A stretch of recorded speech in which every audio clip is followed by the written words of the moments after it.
Today's show is sponsored by MeUndies. Get 20% off your first pair plus free shipping by going to MeUndies.com/labeled. That's MeUndies.com/labeled. Today's show is also sponsored by Harry's Razors. To get your free trial set, just go to Harrys.com/labeled. Speaking of labeled, welcome back to the podcast. My name is Matt Carter, and here on the Labeled Podcast, we explore the stories, rumors, and legends of Tooth and Nail Records. Now, in this podcast, we've covered a bunch of crazy stuff like Me Without You, eating out of dumpsters, and Chad Johnson going to the red light district in Amsterdam. But today, we're going to cover one of the most interesting legends in Tooth and Nail history, and that is Underoath collapsing and leaving Warped Tour in 2006, and all the details about it, all the behind-the-scenes stuff that you don't know, you're going to find out today.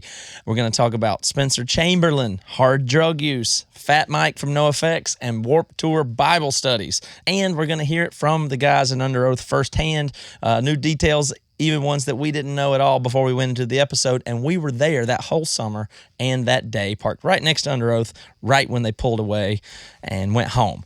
Now, a lot of people do know this story, and a lot of people think they know this story, but I'm telling you, there's some twists and turns here that, like I said, even we didn't know. But before we go any farther, I got to tell you about a company that I love, and that is Harry's. Harry's makes and delivers amazing razors right to your door. You order them over the internet. First of all, let me just say, if you're buying razors at the store, you are doing it wrong. I've been using Harry's myself for 2 years now, and I'm telling you, it's a game changer. Harry's is all about a great shave at a fair price, which is why over 3 million guys have switched to Harry's. So the two guys that started it, Jeff and Andy, they're just two ordinary guys who were fed up buying overpriced razors. So they decided, let's fix it. So they bought their own German factory with over 100 years of blade making experience to ensure the highest quality. All the products are backed by 100% guarantee, and Harry's offers their blades at half the price of the leading 5-blade razor, selling directly to you over the internet. So please don't go down to the store and make them unlock the box and do all that stuff. Get the good stuff sent straight to you for half the price. But better than that, Harry's is so confident that you're going to love their blades that they're going to give you their trial shave set for free when you sign up at harrys.com/labeled. All you got to do is pay for the shipping, okay? I'm telling you, this Harry's is good stuff. I see it all over the place. Everybody I know uses it. I love it. And you can claim your free trial offer from Harry's today. It's a $13 value for free. When you sign up, just cover shipping. Your free trial set will include a weighted ergonomic razor handle, 5 precision engineered blades with a lubricating strip and trimmer blade, rich lathering shave gel, which I love, and a travel blade cover. To get your free trial set, go to harrys.com/labeled right now. Do yourself a favor. That's harrys.com/labeled. And as you guys know, this podcast takes a ton of time and effort and money to produce, so it's much appreciated when you do support our sponsors. All right, let's do it. Spencer is addicted to cocaine. Heroin singer, drug addiction, Spencer band gets cocaine on Christian rock band goes home because Drug addiction.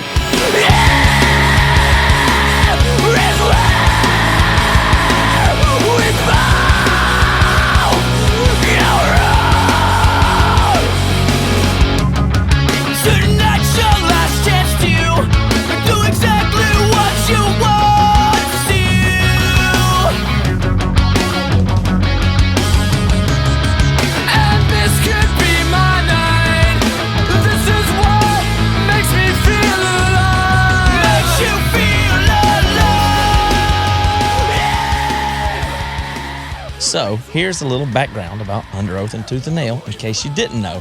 In the mid-2000s, Underoath took the lead in solidifying Tooth and Nail's place among the major players in the music scene. Underoath had critical acclaim, mainstream notoriety, a rabid fan base, headliner billing, radio success. They were on Warped Tour, and they had a gold record already with They're Only Chasing Safety. And they had just released Define the Great Line, which was well on its way, selling 100,000 copies first week and was number 2 in the nation when it came out right in the middle of Warped Tour 2006. Everything was going great, or so it seemed for Underoath, until July 27th in Pittsburgh, Pennsylvania, where after the show, Underoath starts their bus up and leaves, not to return the rest of the summer. The cause of this, of course, is the band's relatively new singer, Spencer Chamberlain, and drug problems, or At least that's what we thought going in to make the episode. So, in order to totally understand this summer, Warped Tour 2006, we've got to go back a little ways and understand what Underoath was. Now, Underoath began in the late 90s in Tampa, Florida, and they were just some kids that had been playing music at church but wanted to start playing metal. Well, Christian metal, to be specific.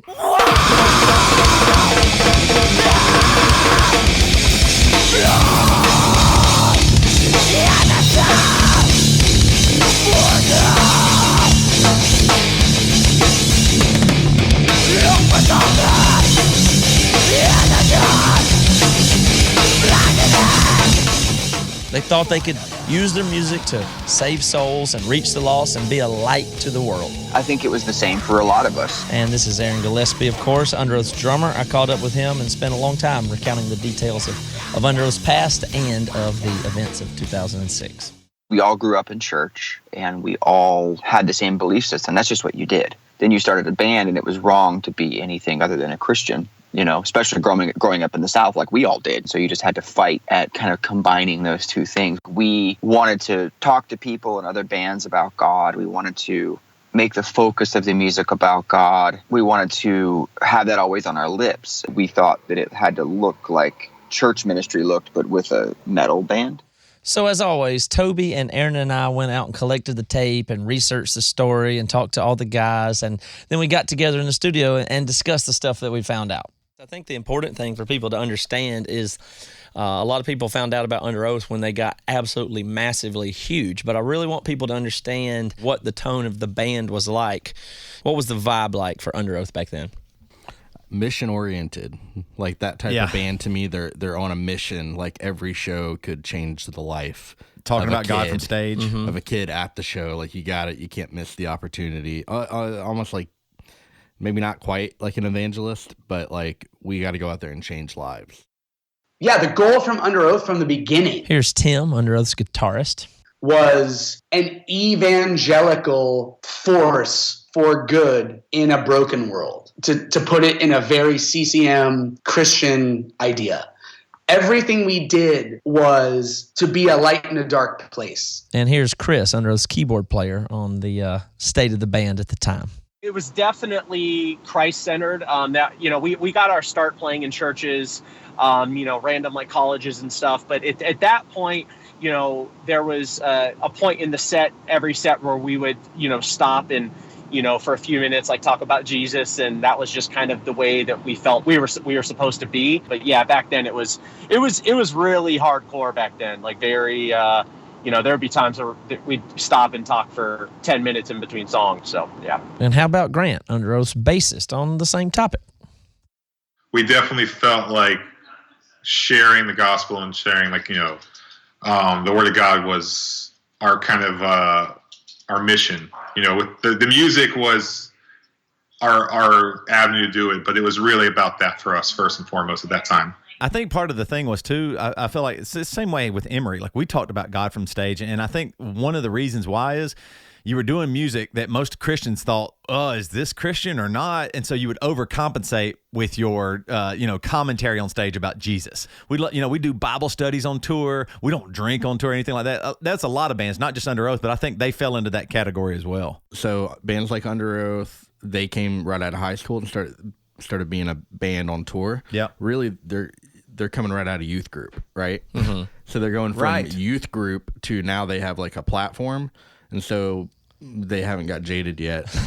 Right. So they're like, this is the right thing to do. You just got to let everybody know that we're going to pray before we, right. That's what it is to me. And when you come out of youth group, any adult is there feeding you, hey, you make sure you talk about Jesus. You guys need to pray. This is a ministry. This is a mission. You are on mission, and you buy into it. Yeah, people say, wait, you have the microphone, you have the crowd, you have the youth leaders and your church people telling you, oh my gosh, you've been given this unbelievable opportunity by God. So you feel like if you didn't say something about God from stage or pray or demonstrate it, you've squandered it or you've let somebody down, like what a waste that would be. Which is so much pressure. Like not only do you got to perform well and play your instrument well and sing well and jump around on stage and be entertaining, but also people's eternity is resting on your shoulders.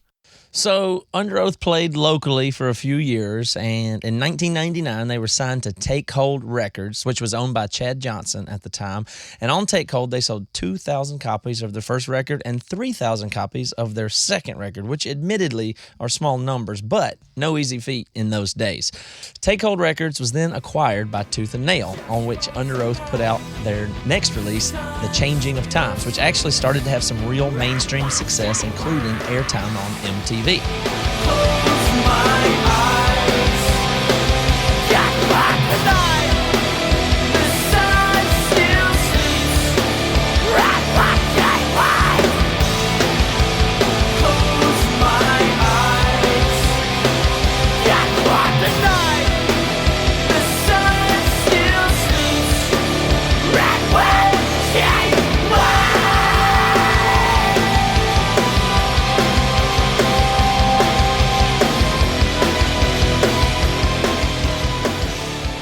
During this record cycle and right in the middle of the band's ascent, the band parted ways with then singer Dallas Taylor. Now this change came at quite a bad time, pardon the pun there, because the band was just starting to get big and it's never good to lose your lead singer. Dallas became very toxic over a relationship that he was in at the time.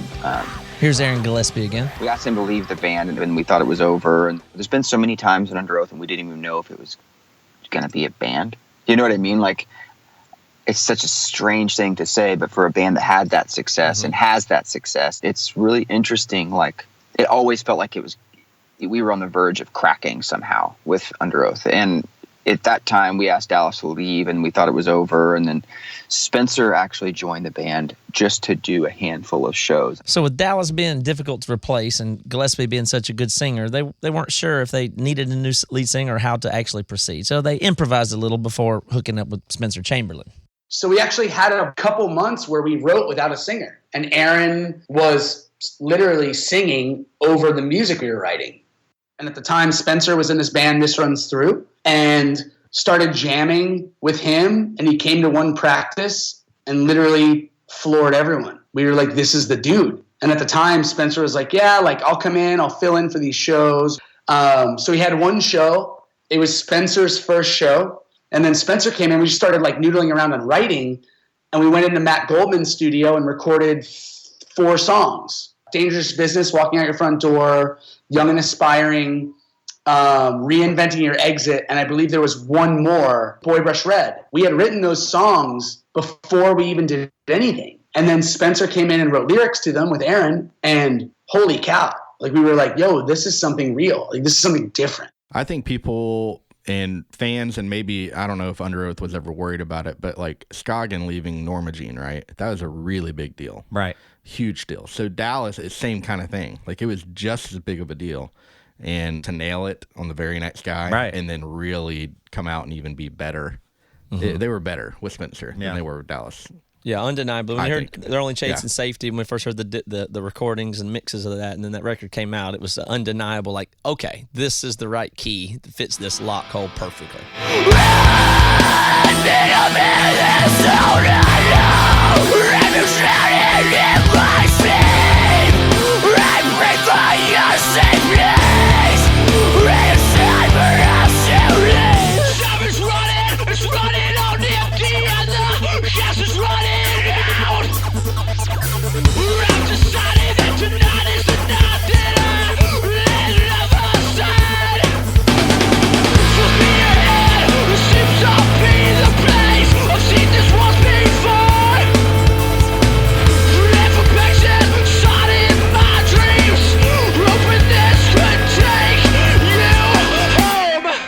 So the addition of Spencer was great musically. It allowed the band to move forward and sound better than ever before and really find their new sound. The band could continue on doing their ministry and reaching people and being the light in the darkness, except for it was a little bit complicated in that Spencer didn't necessarily have the same background or the same notion of ministry as all these guys that had been together so long.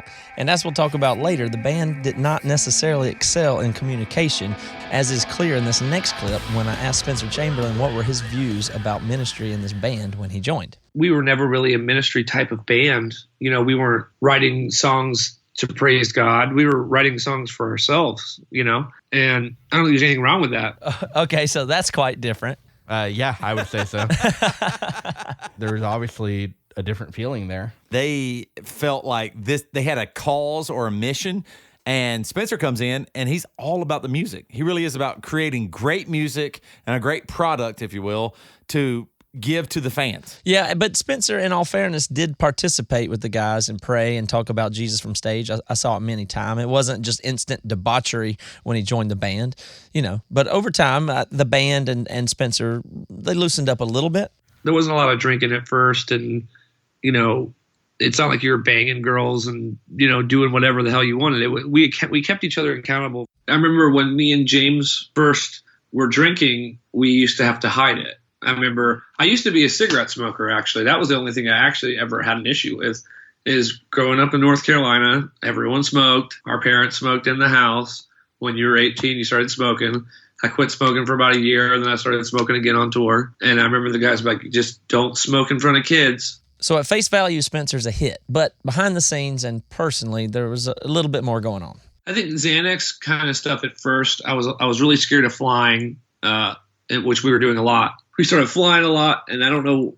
I just started taking Xanax to get flights, and then I would take Xanax and drink because I thought it felt good, and smoke pot sometimes. And when I tried cocaine, and that was where everything changed for sure. Coke or ecstasy or anything, that euphoria, it was fun. It was a different feeling than getting a buzz from drinking, and I liked it. I liked the way it made me think, and I liked the way I started to write and just be in a different mind space. I think my head was so busy, it was nice to not just be in it all the time. So wait a second. Did anybody know that he was doing these drugs even at all? Did the band know and they were hiding it, or what? Not at this point. Yeah, no one knew except for him and maybe some friends outside of the band, but Tooth and Nail didn't know.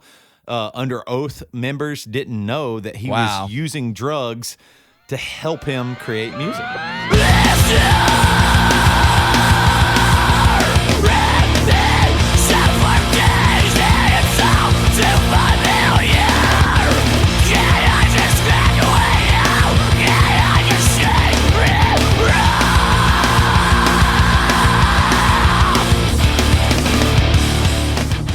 Now that we have the stage set here, we're heading into Warped Tour 2006, and by all measures, Underoath is hitting their stride.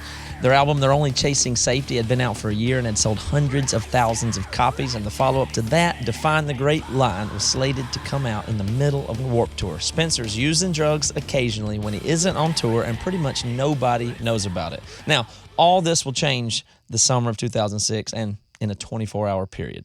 We'll hear about that just a little bit more when we get back. But first, I'm going to tell you about MeUndies, because MeUndies is my favorite underwear I've ever worn. I'd go farther than that. It's probably my favorite clothing I've ever worn. So let me tell you the reason why.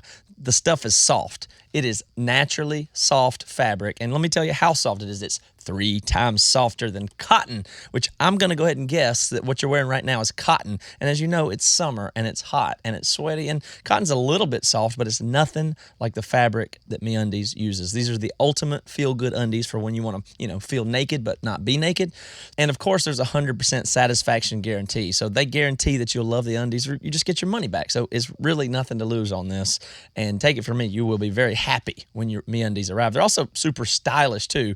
I mean, of course, you want to look good in your underwear and be comfortable, but sometimes those things are hard to balance. But MeUndies are stylish, fashionable, cool. They feel good. They look good. You'll love them. And right now, MeUndies has an exclusive offer just for our listeners. You can get 20% off your first pair and free shipping.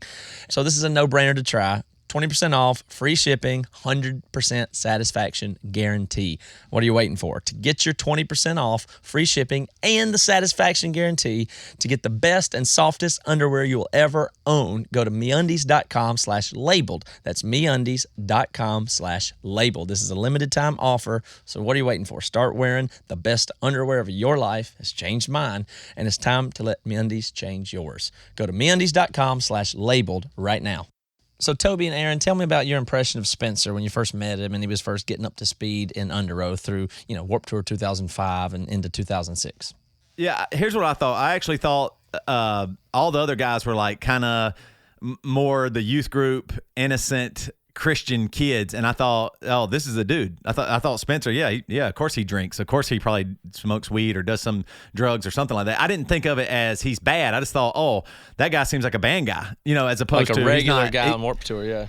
Right. He's not a youth group kid or a guy that is, trying to get to the, Warped Tour Bible study. He definitely seems set apart from the other guys because I think they were thinking we are Christians and this is who we are and this is a big part of our identity. And I think he was thinking, hey, I'm a dude. This is who I am. And I'm trying to play music and be in a band. I mean, and here's the thing, too. He's the lead singer of, at that time, I think that was they were the biggest band on Warped Tour. They were a headliner. They were closing out the nights a lot of times. So other bands wanted to hang out with him, and he didn't shun them or go, "No, I'm not going to do this because I'm this way" or whatever. And I would say, oftentimes, the only time I saw him with his band was either on their bus specifically or on stage. I didn't see him hanging out as much, and I think it was just because there was growing tensions, and I don't know if there was a little bit of resentment of, hey, y'all are saying that I got to be this way, or y'all are this way and I'm this way. There wasn't much talking, I think, and trying to understand each other at that moment. I think they were probably all frustrated a little bit with each other. When you're in a band touring, you don't get the real life stuff that other people do and other people to talk to. You're only talking to each other. So when you start to go through something different, maybe you alienate yourself or you alienate the guy who's maybe a little bit different than you are now. And it does cause a lot of internal problems. Yeah. We were on Warped Tour, and Define the Great Line, I think, released right before Warped Tour, or right in the first couple weeks. It was right in that time, and it did 100,000 copies first week. It was really successful. So we're on Warped Tour, and we're playing like last almost every night, and the crowds were crazy. There's a different time, there's lots of people, and some of the best crowds I've ever seen, for sure. It was wild, of music, like the most biggest crowds with the most people into it in the right way I've ever seen. Yeah, it was. You were there, I mean, it was a really, really. It was a crazy time. I look back on that time and I almost don't believe that it exists. But yeah, Spencer was hanging out with a lot of people on Warped Tour, which I look back now and that's what we all do. Like we were very like, I don't know if you would say cliquey at the time, but we hung out with like a few bands, like you guys and a few bands here and there. But he was like, spending the night on the bus with Chiodos and hanging out with Anthony Green all the time. And he had a lot of different friends, you know what I mean? Mm-hmm. And I think that we, at that time, Warped 06, we were all drinking quite a bit and, all hanging out, but he would always be off doing something else and hanging out with people, he was just mingling and doing his thing. He was dating a girl and she worked for a different band and he was always out doing something. Okay, so that gives you a little picture of some brewing tensions, at least, that could be going on there as a background noise. But there's another factor, and that is the drive and determination and relatively stiff culture of Underoath that's led, in a lot of ways, by their guitarist, Tim, who's a very strong, very talented, very direct personality. From outside, it seems like Tim is the leader of the band. Timmy kind of is the spark plug that makes everything. He's aware of all the business. He's aware of making sure their show goes well. He's aware of writing the music and making sure it sounds a certain way. I think he dictates a lot. And yeah, he's a spitfire. He's a little fella. He's probably, I don't know how tall he is, 5 feet something. So with that being said, of course, he's going to butt heads with other people because his hands are in everything. So you'd imagine the band's conduct and spiritual life would be no different? Yeah, I think he probably led the way on the moral direction, right? Yeah, at least enforcing it. And if he saw something he didn't like, he would definitely be the first to speak up. When I interviewed him, he really is about being real and doing things the right way is super important to him. And so when somebody doesn't do it exactly like what he thinks is right, he's going to confront them. We were all doing bad things in the sense of like actions at the time, and being completely dirty to each other in the sense we were just, if you weren't one way, you were out. We always say, we have this joke thing we say in Underoath, it's do what we do. And it was always like, we all have to kind of be the same person. I think this happens with bands a lot when they see successes. You grow up in this band and you're like the same guy. Everyone's the same guy. And this better than anybody is everyone's the same guy. Then you start to grow up and become someone else. And that's hard. Mm-hmm. You get some success and everyone becomes someone else. And you're like, oh, man. How did y'all deal with Spencer at the time? What was the thought in the band? He was dealing with some other stuff in his personal life. And I think that we all looked at that like, and it's a little different for me versus the rest of the band because Spencer's the closest person to me in my life and has been for, the better part of 15 years. We do everything together, lyrically. We spend all of our time together.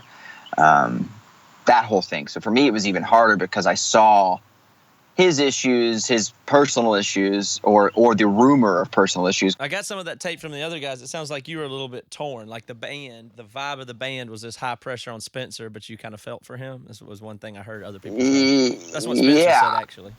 No, it's true. It was this high pressure thing of like do or don't, do or die, like get out or get better or do this. And I was kind of like, well, why don't we just address the situation and deal with it, And I look back on that as like maybe a lot of that was me wanting to keep this success going. You know what I mean? So things haven't quite reached a boiling point or anything like that, but there's obviously problems. And then on top of that, we're going to throw into the mix a wild card named Fat Mike, the lead singer of NoFX.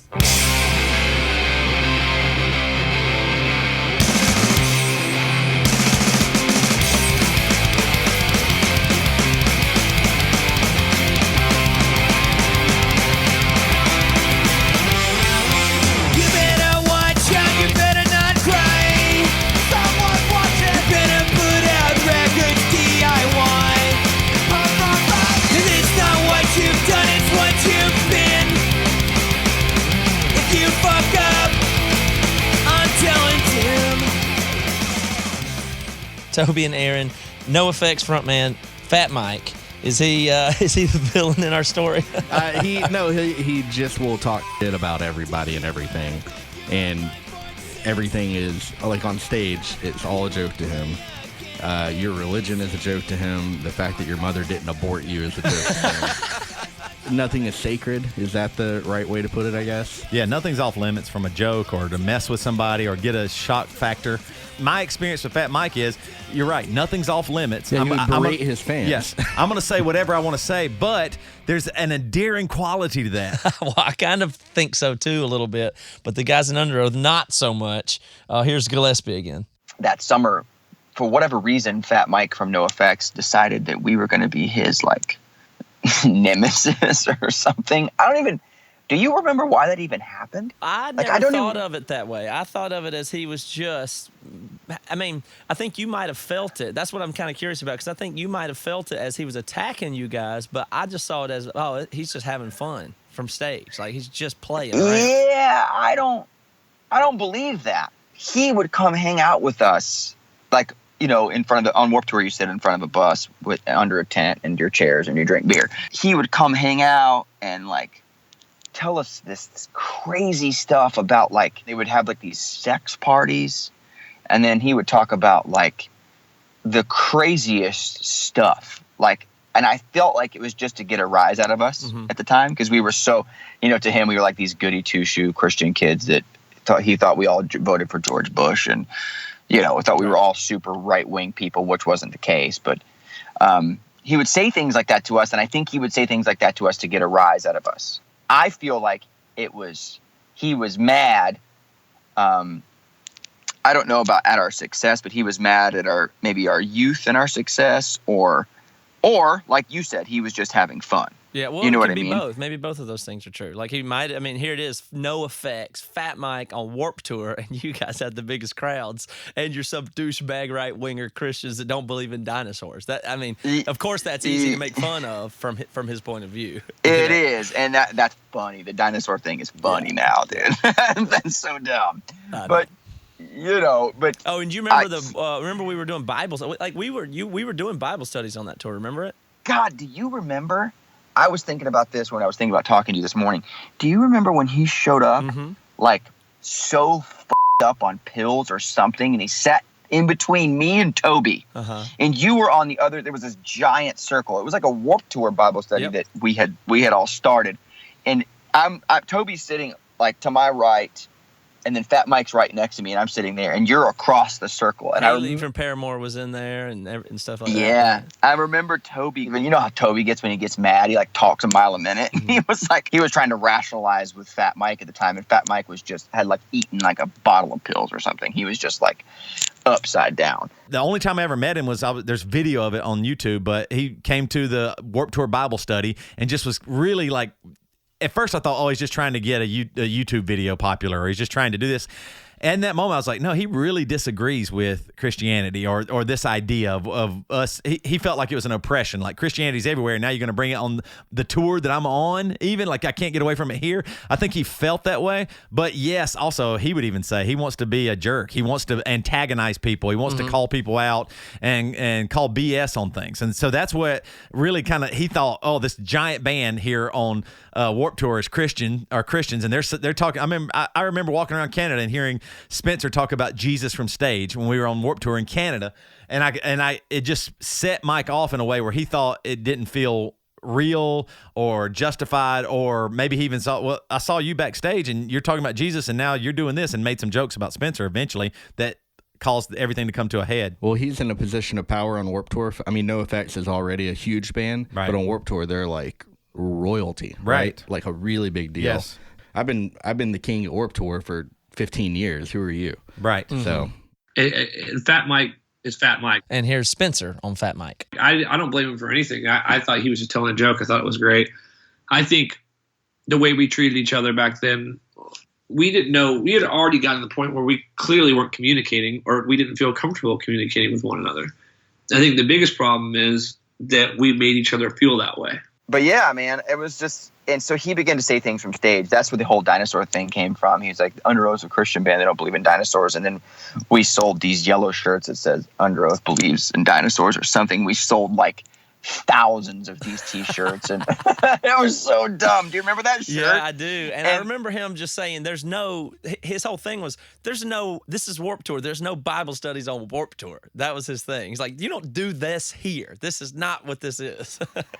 It's funny now, but at the time we kind of were like, we made that yellow T-shirt being like, fuck you, Fat Mike. Like, here's this T-shirt. Like, we meant it. Yeah. Because obviously we didn't all vote for George Bush, and we obviously believe in dinosaurs because there's bones. You know what I mean? Like, just like ridiculous stuff. And it all came to a head the day after that conversation that Grant had with us in the back of the truck before we went on stage. Fat Mike said something about how he did a bunch of heroin or blow or something with Spencer the night before on their bus, which wasn't true. Did you think it was true at the time? I did not, personally. I think everyone else thought it was true. With the end we did do, think of how it began. I could never explain the picture it painted and how it made me feel. Now the ceiling's in motion, the light centered overlooked. You want to see me disappear? Well, so do I. Well, so do I. Such a quiet evaporation.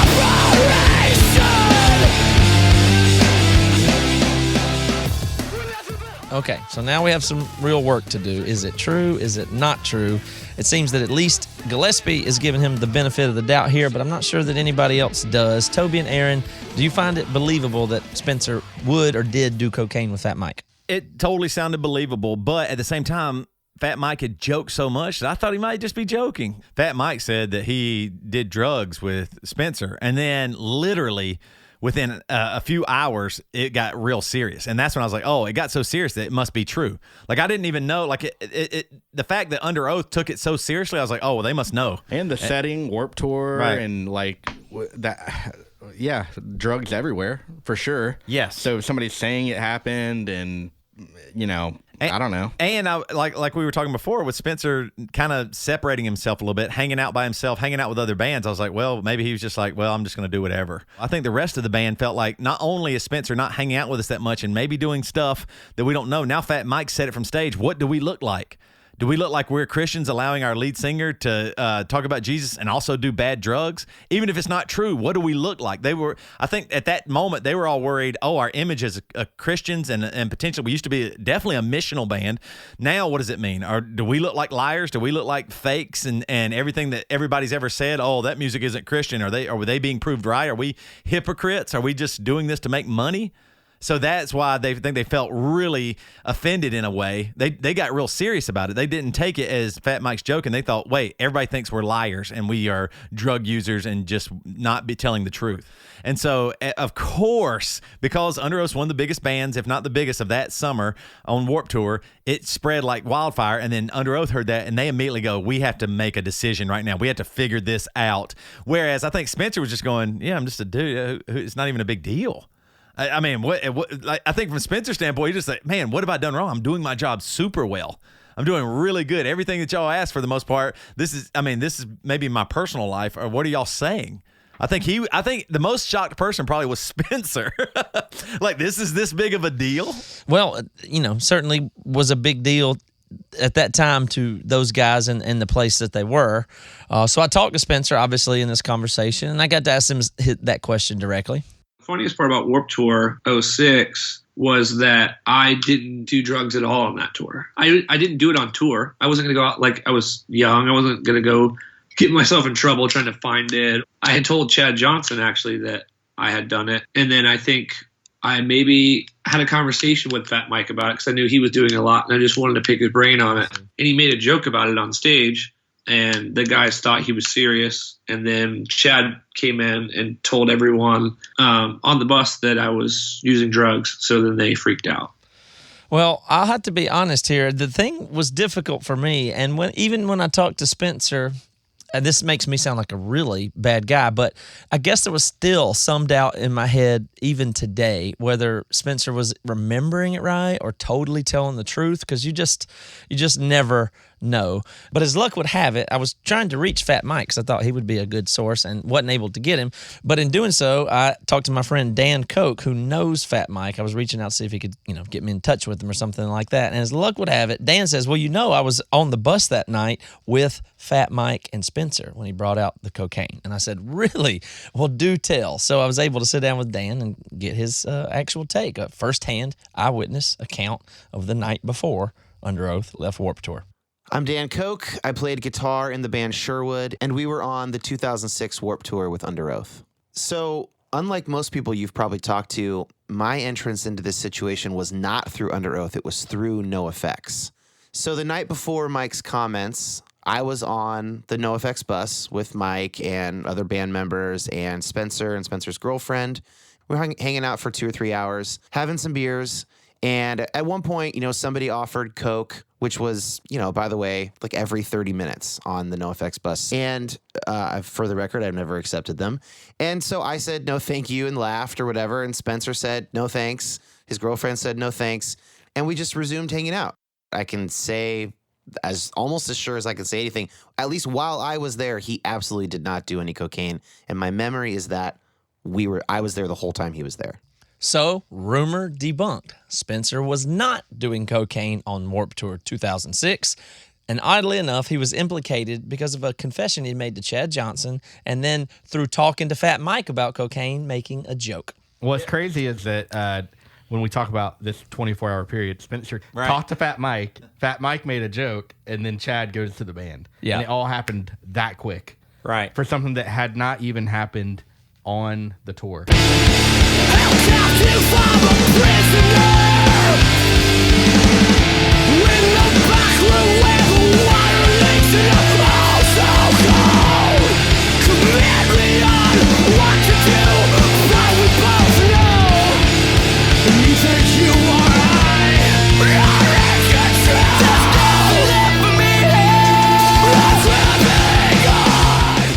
So now you got all this tension. So what happened next? Well, everybody at this point is worried that Spencer is addicted to cocaine. That is that's what's swirling around. And what does it look like to have this Christian band lead singer having tried cocaine? Yeah. So they had to do something. All right, so all this, again, happened just in the span of a few hours, and now tour manager calls a special meeting on Underoath's bus. We're going to have a meeting. You need to be here right now. I was like, oh, okay. I already knew. We're going home. Watch this. And we were going home, and that sucked. It did suck. So I can't even imagine what it must have been like sitting in that meeting on the tour bus that they called. And that's largely due to the admitted immaturity that the band had at the time.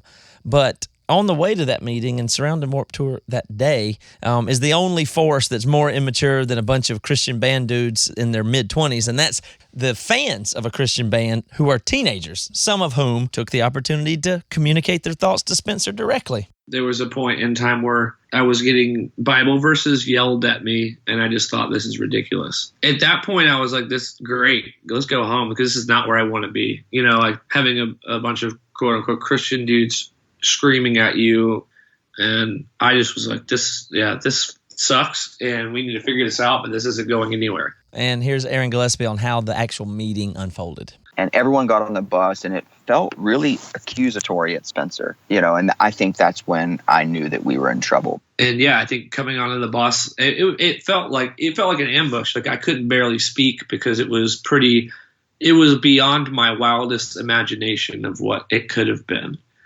Like it could have been like, let's talk and figure this out and like express concerns and be mad or whatever. But this is like a whole new level of like craziness. To me, it was like just as fucked up what they were doing as what I was doing. I couldn't even imagine still to this day what it is that they would wanted me to say. I don't even know. I think at that point they were basically done with either me or the band. They were like, this is over. There was an element in everyone of like, dude, we have the number 2 record in the country right now. Like, are we really going to blow this whole thing up, But in true Underoath fashion, we can't do anything without doing it to the nth degree. So we just got in the bus and drove home.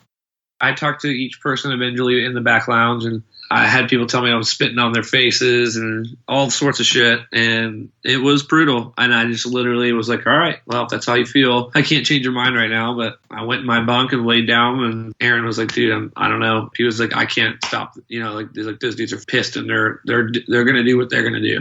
I remember feeling like I wish that I could stop it all. But I was just one dude, you know what I mean?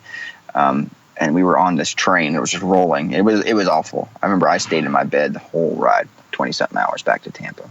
Well, so what was the plan, though? Like, what? You were going home for what? The outcome of the meeting was to go home and get spiritually repaired. This is my take on the meeting. And we didn't go home and do anything. We went home and sat there.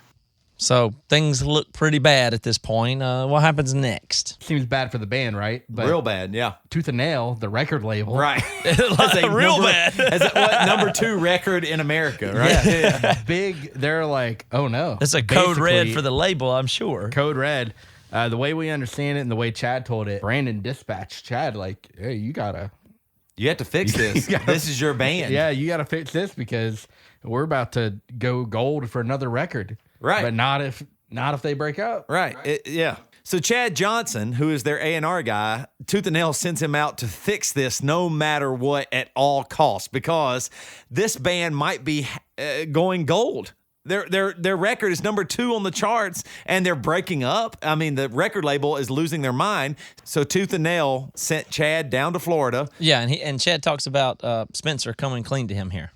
He was one of the people that came clean at the Come and Die retreat, which would have been December of 2005, by saying that he had an addiction or a struggle with cocaine. So I knew, we began a very honest, open relationship of like, hey man, how are you doing in this area?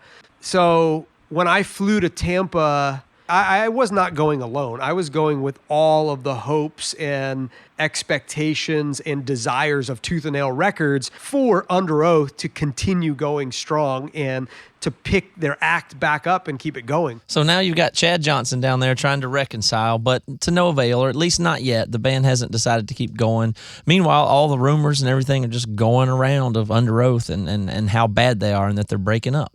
Here's Spencer on that. It's like those things, as bad as they are, like they say, no press is bad press, and it sucked for me, and I'm the victim, but it did put us on a lot more media coverage. In hindsight, I don't think it hurt us at all. I think in hindsight it helped. I think all of a sudden we're the good boys that everyone's talking about, all this scandalous shit going on. We're on more covers than ever. And that wasn't on the plan, but it definitely, now all of a sudden there's all these other stories about the band, like media sucks in that way, but they spun it as Christian band with the rebel frontman drug using loose cannon thing. It literally put us on more magazine covers than anything else did, and that's sad that it happened, but it's true. But nonetheless, the prevalent mood of the band is they need to take more time off. They need to take off months, maybe the rest of the year, try to get spiritually healthy, and really aren't sure of their next move. And here's Tim talking about how things were able to finally start moving. We had a tour called Taste of Chaos scheduled for that fall. So it was Warped Tour 2006 in the summer, Taste of Chaos World Tour 2006 fall. And it was Thursday, Anti-Flag, Taking Back Sunday. We did 6 continents in 3 months. It was like the most life-changing tour of my life. And I remember talking to our manager, Randy, who's still our manager, and at the time when we got management, and he said, listen, I totally understand where you're coming from. I understand where this guy's coming from, this guy, this guy, this guy. I understand all of your positions, but we have something here.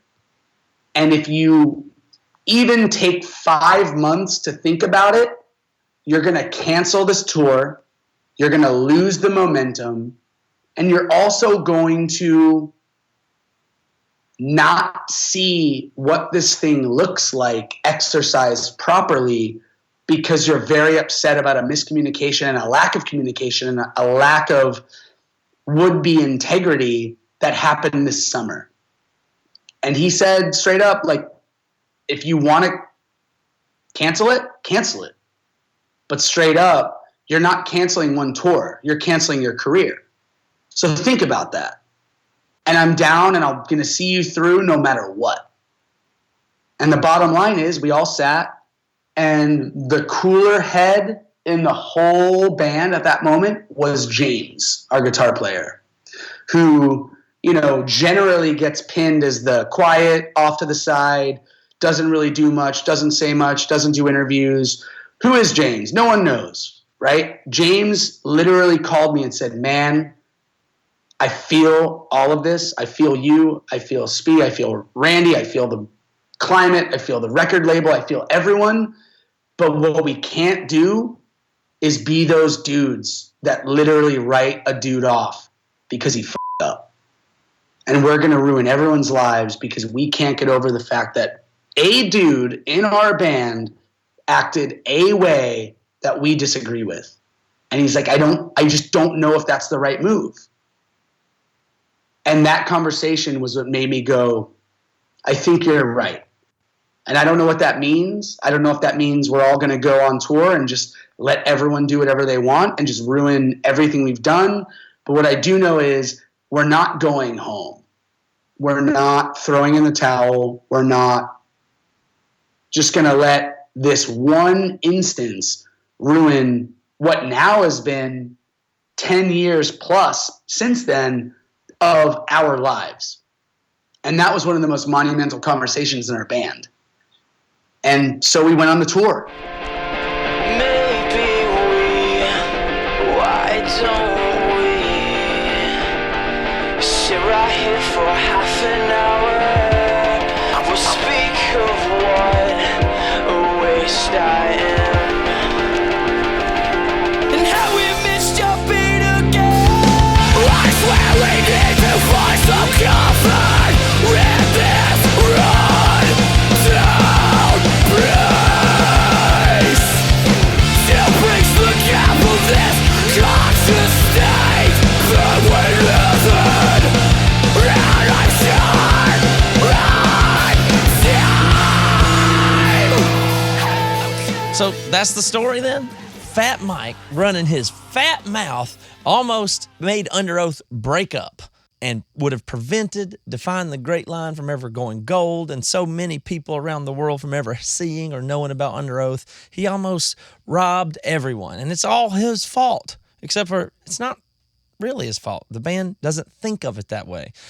Toby and Aaron, in doing this story and catching up with the band now, all these years later, what is their sentiment? How do you think they feel about those events and their own actions? So through all of this, the drugs, the outrage in the media, the fans thinking that this band wasn't who they said they were, the band realized actually who they were and why they should stay together and what was actually important. And so the outrage faded, and that them being upset with each other faded. Yeah, I think coming into making the episode, you think, oh, Spencer screwed everything up maybe because of drugs and stuff.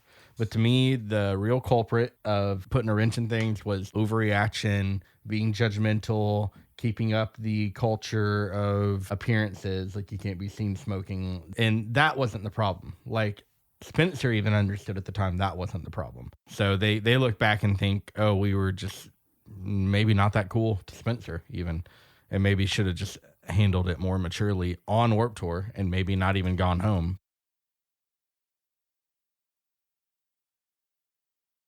Spencer was in a spot where he was dealing with a lot of things, and our band was in a spot where we didn't deal with problems. It was, there's the way that Underoath works, and there's the way that everyone else works. And if you don't work the way that Underoath works, you're everyone else. That was a point in time where we could have acted more maturely and grown up. And that's really where the arrested development of being in a band kind of rears its head, is you're 21, 22-year-old would have you adults, but you're not. You're children, because you're the same dude that walked in that band when you were 17. And you really haven't grown much because all you've been doing is the same thing with the same people since you were 17 or 15 or 19 or whenever anyone joined any band. That was the first blow in Underoath's career where we realized we were all incapable of dealing with issues because we had put so many rad barriers in between to where issues couldn't exist. It seems so senseless now. To me, I look back at that now and I go, we were just so stupid. In the end, us pressuring him and us pressuring each other to be overly spiritual, I think is what the demise with the Warped Tour thing was. Everyone freaked out, but I feel like everyone knew where we were, but it was scary to say it. It was scary to say, you know what, like we aren't the spiritual people that we think we are. Like we have mistakes, we have issues, we have drug issues, we have sexual issues, we have all of these issues. And I think that instead of just looking each other in the face and going, yo, like, are we supposed to be like this? Maybe, but are we not? Maybe. Instead, we freaked out and pulled the plug. Is that insecurity, you think? Like, I don't know, man. Was it projecting onto Spencer the problems when there was problems all around or something? I think it was projection onto him because he was the one dabbling with drug use, you know? And at the time, like, I was out of wedlock sleeping with my girlfriend, which is, like, to me, not a big deal now, but then that was, like, a huge problem. We were all doing things or judging each other or being cruel to each other in that way. And I think that we just projected it onto him because that was the easiest thing for us to do. You know what I mean? Which I still feel guilty about a lot, even now. Yeah, I heard that from everybody, that they feel a little bit guilty. Tim especially seems like he's changed and or matured or grown, a lot.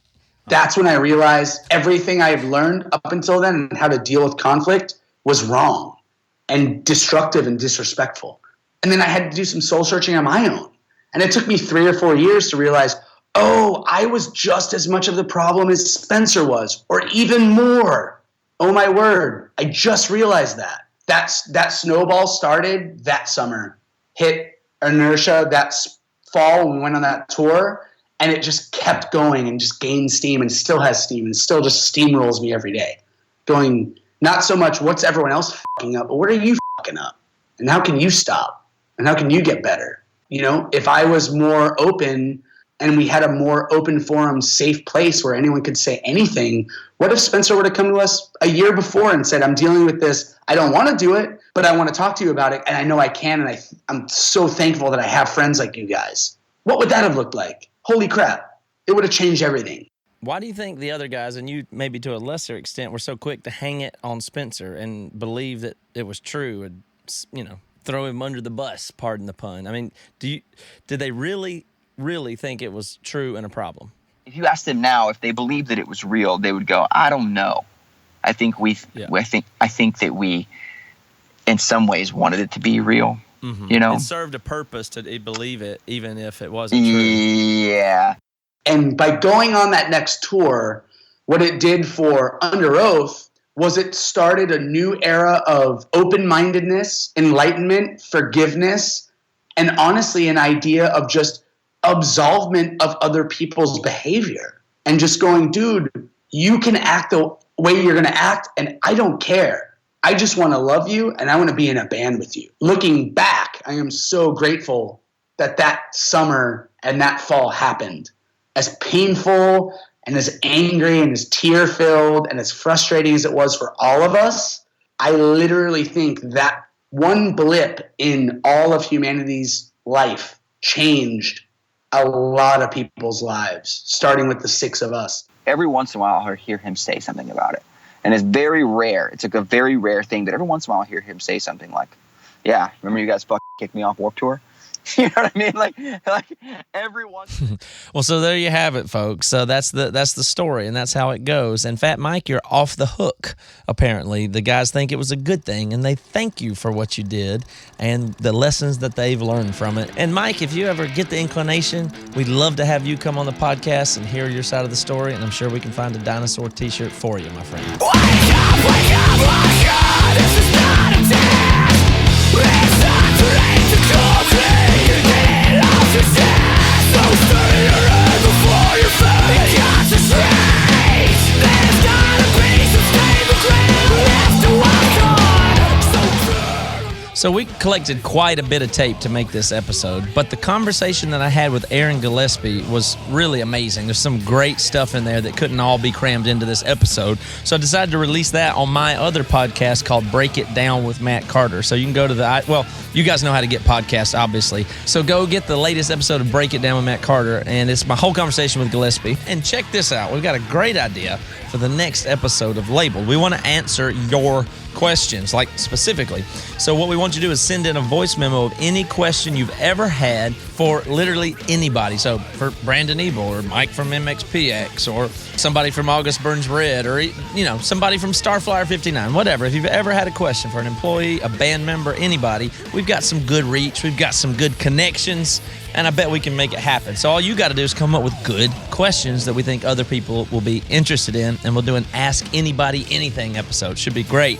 Send your voice memos in to podcast@toothandnail.com. Make the thing, don't make it over 30 seconds long, but ask a nice, juicy, concise question. We'll go out and do the research, and we'll be back soon with a new episode of the Labeled Podcast. So stay tuned for that.